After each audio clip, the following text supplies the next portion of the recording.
Xalq deputatlari kengashlari faoliyatining ochiqligi va shaffofligini ta'minlash, mavjud kamchiliklarni bartaraf etish masalalariga bag'ishlangan seminar tashkil etildi. Unda shahar va tuman kengashlari mutaxassislari hamda demokratik jarayonlarni tahlil qilish markazi vakillari ishtirok etib, zamonaviy kommunikatsiya vositalaridan samarali foydalanish yuzasidan o'zaro tajriba almashishdi.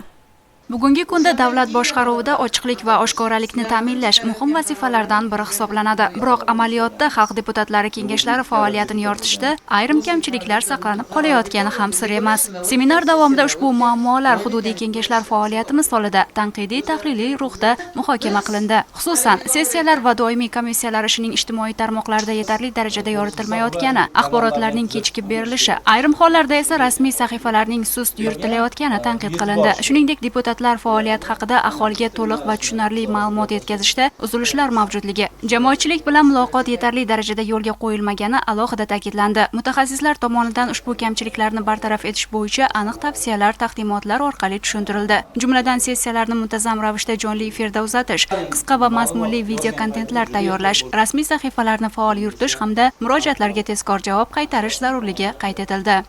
Bugungi kunda bilamizki, mahalliy kengashlarda deputatlar faoliyati juda ham qizg'in ishlar amalga oshirilyapti. Deputatlarimiz faoliyatida mana shu har bir hududda ijtimoiy-iqtisodiy rivojlantirishga o'zlarining hissasini qo'shyapti. Bugun ularning faoliyatini aholi, jumladan saylovchilar ko'rayotgan bo'lsa-da, lekin ularning faoliyatini yoritishda biroz sust ko'rinayotgandek. Sababi ularni o'sha faoliyatini yoritishda ijtimoiy tarmoqlar muhim.